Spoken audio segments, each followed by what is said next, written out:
안녕하세요. 아이들 교육과 엄마들의 일상을 이야기하는 친한 언니예요.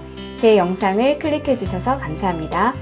오늘은 영재고 과고를 지원할 때 도움이 되는 비교과 활동과 자소서에 관해서 말씀을 드리기로 했죠. 그런데 이 내용이 조금 많아서 2편과 3편으로 나누어 보았어요. 2편에서는 비교과 활동을 중심으로 말씀드리고 자소서 쓰는 법은 3편에서 말씀드릴게요. 저희 아이는 예전에 영재고 원서 3장을 써서 2개가 1차를 통과했고 과고는 3학년 1학기 성적이 좋지 않았음에도 불구하고 합격했다고 말씀드렸는데요. 그렇다면 1차 서류평가에서 좋은 점수를 받은 거니까 제가 지금 말씀드리려는 내용들이 어느 정도 검증을 거친 내용이 되겠죠. 이 모든 내용을 저희 아이가 직접 말씀을 드리면 좋을 텐데 요즘 대학생들이 시험기간이라서 아주 바빠요. 거의 매일 밤을 새다시피 준비를 하더라고요. 그리고 남학생이라서 최근에 치른 대학 입시도 아니고 중3 때 치른 이 입시에 대해서 다 잊어버렸을 거예요. 저는 아이 입시를 치르면서 자소서라든가 추천서 자료 또 생기부 내용들을 모두 USB에 담아두었기 때문에 제가 자세하게 설명드릴 수 있을 것 같아요. 오늘도 Q&A를 통해서 과학고 영재학교를 가는데 도움이 되는 비교과 활동에 대해서 말씀드릴게요. 1번, 비교과란 무엇인가요? 비교과는 학생생활기록부에서 교과 및 성적 이외의 모든 영역을 말하는데요. 봉사활동이나 동아리활동, 수상, 독서활동 이런 것들이 있겠죠. 그리고 학교생활기록부에는 학생의 교과와 비교과가 모두 기록되어 있답니다. 2번, 영재고 과고를 가기 위해서 필요한 비교과 활동은 무엇이 있을까요? 비교과 활동이 중요한가요? 사실 비교과 활동 자체는 중요하지 않은 것 같아요. 학생의 수학과학 성적과 수학과학에 대한 열정, 영재성 이런 것들이 훨씬 더 중요합니다. 하지만 교과 관련된 우수한 성적이나 선생님들이 써주시는 세특 외에 자신의 수과학적인 열정이나 공동체 속에서의 협력, 봉사정신, 리더십을 발휘한 비교과 활동이 생기부의 기록으로 남아있다면 나중에 자소서를 써도 그 내용에 좀 더 진정성이 있겠죠. 그런 비교과 활동은 자소서에 좋은 소재가 될 거예요. 그리고 어떤 비교과 활동을 하면 좋은지에 대한 해답은 영재고나 과고의 자소서 문항을 살펴보면 알 수 있어요. 제가 여러 영재학교와 과고의 자소서에서 공통되는 문항이나 아니면 좀 특별하다고 생각하는 문항들을 뽑아보았는데요.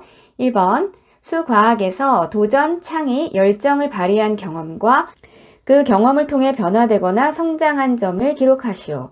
2번, 수학과학 외에 자신이 관심을 가지고 지속적으로 활동한 예를 구체적으로 적으세요. 사회 구성원으로서 책무를 다하기 위해 노력한 구체적인 사례와 배우고 느낀 점을 적으세요. 비슷한 문항으로는 봉사활동 중 의미 있었던 활동이나 선생님 또 친구들과의 특별한 관계를 사례를 들어서 설명하시오. 4번, 자신이 읽었던 책 중 인상 깊었던 책에 대해서 인상 깊은 이유 또는 자신에게 미친 영향을 중심으로 기술하세요. 이 문항은 드라마 스카이캐슬에서도 유명했던 서울대학교 자소서 4번 문항과 일치하네요. 그리고 예술영재학교의 경우는 인문 예술적 소양, 융합적 탐구 역량을 보여줄 수 있는 경험과 노력을 기술하시오. 대부분의 문항이 자신이 경험한 내용을 구체적으로 적는 내용이죠. 여기서 경험이라는 건 어떤 일회성에 그치는 경험보다는 지속적인 관심을 가지고 한 활동들을 적으면 더 좋겠고요. 수업 시간에 열심히 공부를 하고 질문도 많이 하고 꾸준히 독서를 하거나 혼자 어려운 문제를 증명한 경험을 적어도 괜찮아요. 그런데 그런 개인적인 경험만으로는 저 자소서의 모든 문항에 답을 할 수 없으니까 각 문항에 맞게 개인적인 활동을 한두 개, 공동체 속에서 이루어진 활동을 한두 개 이렇게 골고루 적는 것이 그 학생의 여러 가지 역량을 보여주는 데 도움이 될 거예요. 3번, 친한 언니의 아들은 어떤 비교과 활동을 했었는지 구체적으로 알려주시면 감사하겠습니다. 저희 아들의 비교과 활동에 대해서 동기, 과정, 결과 이런 식으로 한번 이야기해 볼게요. 어떤 활동에 대해서 이런 식으로 써내려가는 것이 자소서이기도 해요. 그리고 비교과 활동의 의미에 대해서도 제 개인적인 생각을 곁들여 볼게요. 저희 아들은 중1 때는 내신 위주로 공부하면서 그냥 수학 선행만 조금씩 하던 학생이었어요. 초등학교와 달리 중학교는 어떤 대회가 있어도 그냥 학교 홈페이지나 학교 게시판에 공고되고 끝나는 경우가 많아서 그 내용을 아이와 엄마가 챙겨서 보지 않으면 그런 대회가 있다는 것조차 모르고 조용히 지나가는 경우가 많아요. 저희 아들도 그렇게 조용히 1년의 시간을 보냈는데요. 그런데 중1 때 성적이 올 A가 나와서 특목고를 한번 도전해볼까? 이런 생각을 처음으로 하게 되었어요. 그땐 자유학기제가 아니었고요. 마침 중2가 되면서 학교 행사에 열심히 참여하던 친구들에게 과학탐구 토론대회를 같이 나가자고 제의가 들어왔어요. 저희 아이가 초등학교 때 그런 대회를 많이 나갔었던 걸 기억하고 있던 친구들에게 러브콜을 받은 거죠. 과학탐구 토론대회도 지금과는 형식이 좀 달라요. 그 당시엔 3인 1조였고 1차 보고서가 통과돼야 토론대회에 참석할 수 있는 대회였어요.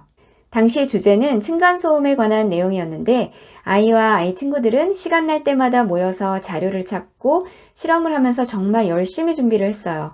저희 아이는 그 대회를 같이 준비했던 한 친구의 알파걸 같은 모습을 보고 배운 점이 많았는데요. 아이들은 실험 보고서 쓸 때 같이 구글닥에서 만나서 함께 작업을 했었는데요. 그 친구가 다른 친구들 잠을 안 재우더라고요. 제가 아이 방에 가보면 새벽 3시가 되었는데도 계속 그 친구의 주도하에 보고서 수정 작업을 하고 있었어요.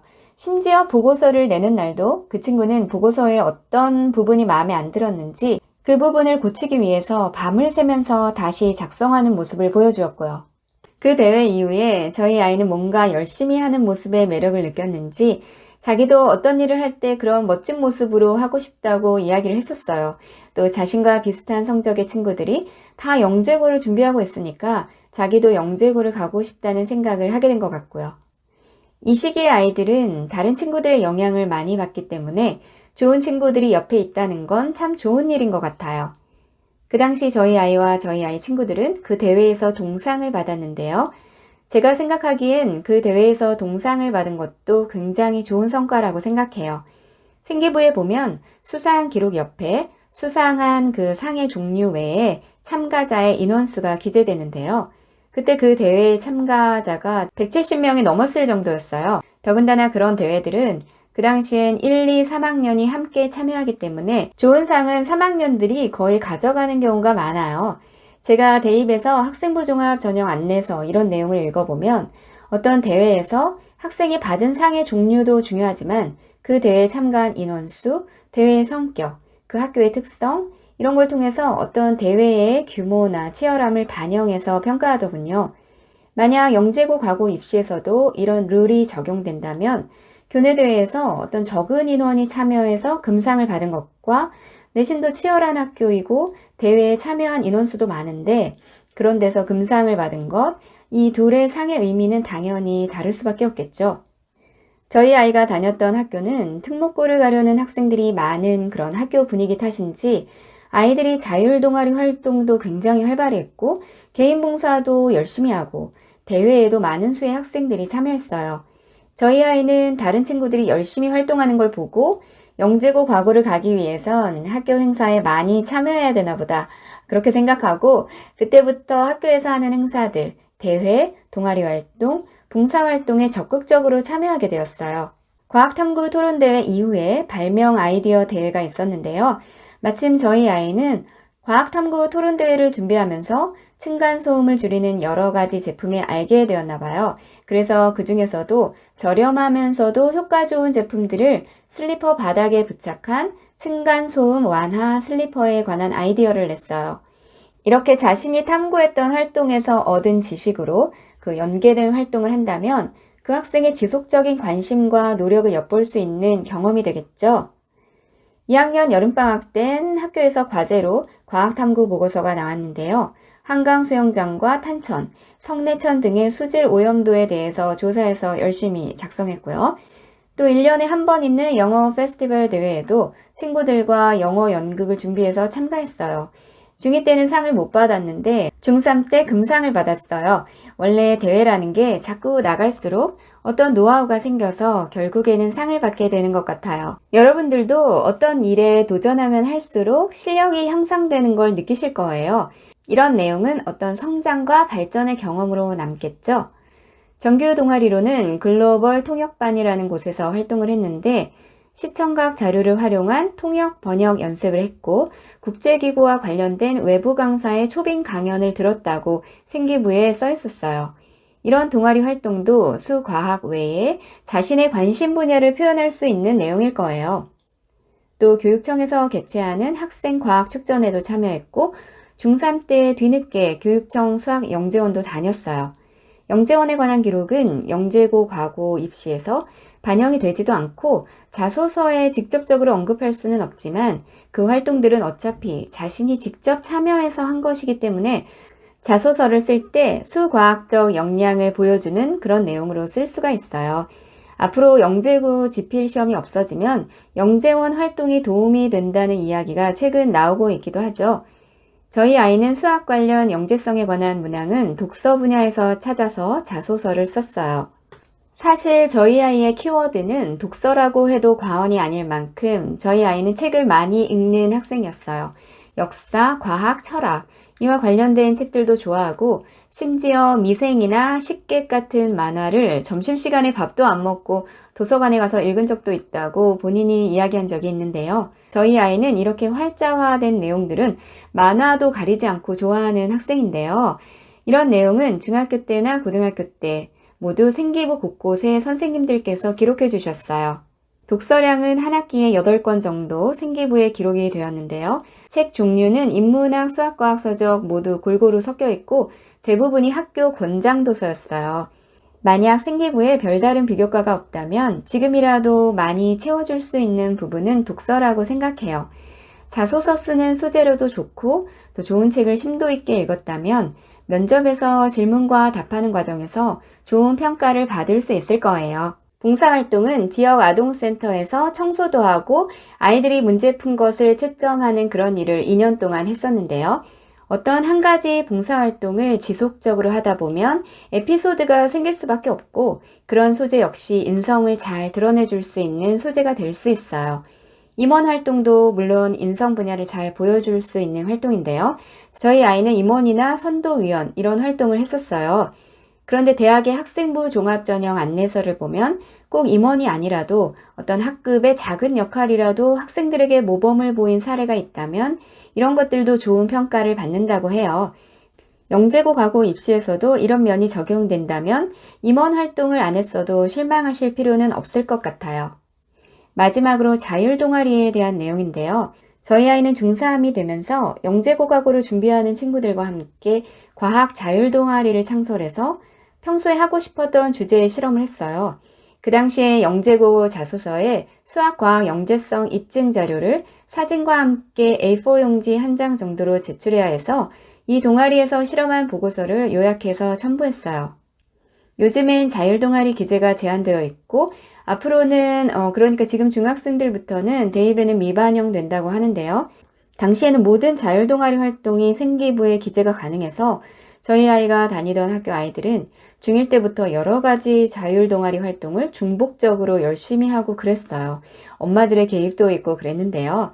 사실 중학생들이 자율동아리에 대해서 얼마나 잘 알겠어요. 그 당시 저는 워킹맘이기도 하고 첫 아이라서 자율동아리가 뭔지도 몰랐고 저희 아이도 마찬가지로 중3이 돼서야 처음으로 자율동아리 활동을 했는데요.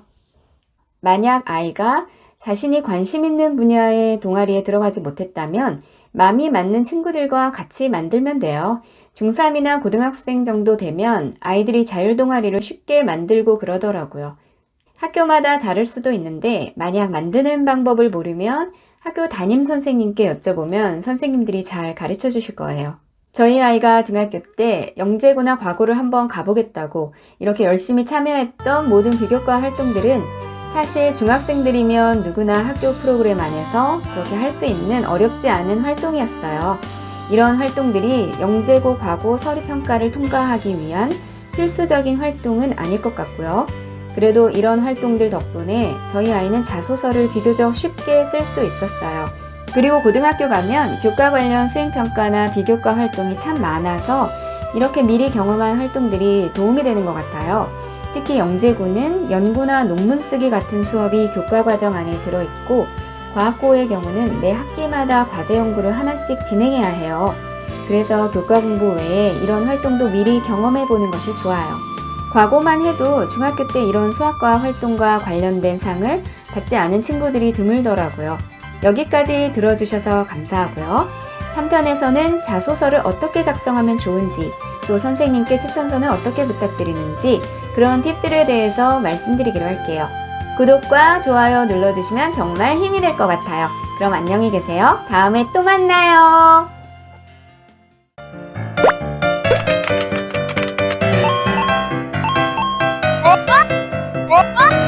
뭐?